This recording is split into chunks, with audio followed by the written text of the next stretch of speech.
কচ ৰাভা সিহঁতৰ সাংস্কৃতিক এটা মঞ্চ সিহঁতে আজি 17 বছৰ আগতে প্ৰতিষ্ঠা কৰিছিল আৰু মই যিমানখিনি জানো যিমানখিনি গম পাইছোঁ ইয়াৰ আগতো এই অনুষ্ঠানত 3বাৰমান আহিছোঁ আৰু সেইটো নৰ্থ ইষ্টৰ হেড অফিচ আমাৰ কাজিগাঁও এইটো আমাৰ কাৰণে খুব গৌৰৱৰ কথা গতিকে এই সংগঠনটোৰ মেইন উদ্দেশ্যটোই হৈছে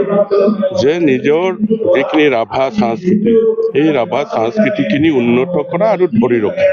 বিশেষকৈ জোৰ দিছে যাতে ৰাভা জনগোষ্ঠীৰ মানুহসকলে ধৰ্মান্তৰ নহয় কাৰণ সচৰাচৰ ধৰ্মান্তৰণ হৈ গ'লে অলপ হ'লেও যিখিনি অৰিজিনেল সংস্কৃতি তাৰ পৰা অলপ আঁতৰি থকা হয় মই যিখিনি কথা কৈছোঁ যে মানুহ জন্ম মৃত্যু বিবাহ জন্ম হ'লে ৰাভাসকলে যি ধৰণৰ নৱজাতক শিশুৰ কাৰণে পূজা কৰে সেইটো ধৰ্মান্তৰ হ'লেতো সেই হিচাপত নহয় সেই ধৰ্মমতে যেনেকৈ কৰিব লাগে তেনেকৈহে কৰে যেনেকুৱা বিয়া ৰাভা জনগোষ্ঠীৰ যিখিনি বিয়া সেই বিয়াটো যদি এতিয়া ধৰ্মান্তৰ হৈ বেলেগ সম্প্ৰদায়ৰ লগত গৈ পেলাই বিশেষকৈ খ্ৰীষ্টানত যদি গৈ পেলাই যদি বিয়া হয় তেনেহ'লে আমিতো দেখিছোঁ খ্ৰীষ্টানসকলে গীৰ্জাত গৈ পেলাই মানে বিবাহ কৰে যিটো সিহঁতৰ খ্ৰীষ্টান ধৰ্মৰ যিখিনি নিয়ম কিন্তু সেইটো অলপ হ'লেও ৰাভা সংস্কৃতি বা ৰাভাৰ যিখিনি অৰিজিনেল তাত অলপ হ'লেও পৰিৱৰ্তন হয় গতিকে সিহঁতৰ উদ্দেশ্যটো হৈছে যাতে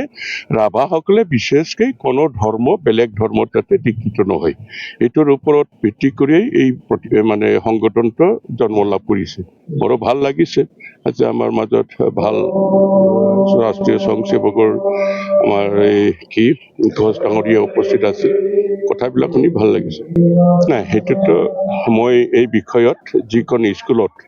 ডিবিতলা যিখিনি মিছনাৰী স্কুল আছে এই মিছনাৰী স্কুলৰ পাৰ্টাৰৰ তাতে গৈছিলোঁ গৈ পেলাই প্ৰকৃত তত্ত্ব কি হৈছে ঘটনাটো জনাৰ কাৰণে মই গৈছিলোঁ কাৰণ এই সংগঠনৰ পৰাই প্ৰতিবাদ কৰা হৈছে কিন্তু দেখিছোঁ যে ইয়াত সিহঁতৰ যিখিনি পঢ়া শুনাৰ ক্ষেত্ৰত যিখিনি নিয়ম সেই নিয়মতেহে সিহঁতে মানে ল'ৰা ছোৱালীবিলাকত প্ৰেয়াৰ এটা কৰিব দিছিল কিন্তু ইয়াত সকলোকে খ্ৰীষ্টান ধৰ্ম ল'ব লাগে যিখিনি কথা ওলাই আছিল এই কথাবিলাক নহয় বুলি সিহঁতে অস্বীকাৰ কৰিছে আমিও দেখিছোঁ যে স্কুলটো খালি টিবিতলাত নাই আমাৰ বাছবাৰীতো মিছনাৰী স্কুল আছে বাছবাৰীটোতো আমি দেখা নাই যে মিছনাৰীত পঢ়িলে খ্ৰীষ্টান হ'বই লাগিব তেনেকুৱা কথাটো শুনা নাই কেৱল ইয়াতে কিবা হ'ল কিবা ঘটনা হৈছে এই বিষয়ে আমি আলোচনা কৰিছোঁ এজাহাৰো কৰিছিল পুলিচে তদন্ত কৰিছে আচলতে যেনেকৈ কথাবিলাক প্ৰকাশ পাইছিল ঠিক তেনেকেই মানে নহয় বুলি আল্টিমেটলি একো প্ৰশাসনৰ পৰাও কোনো ব্যৱস্থা লোৱা নাই গতিকে মিছনাৰী স্কুলত সোমাইছে বুলি এডমিশ্যন লৈছে বুলি খ্ৰীষ্টান হ'ব লাগে সেইটো মিছা কথা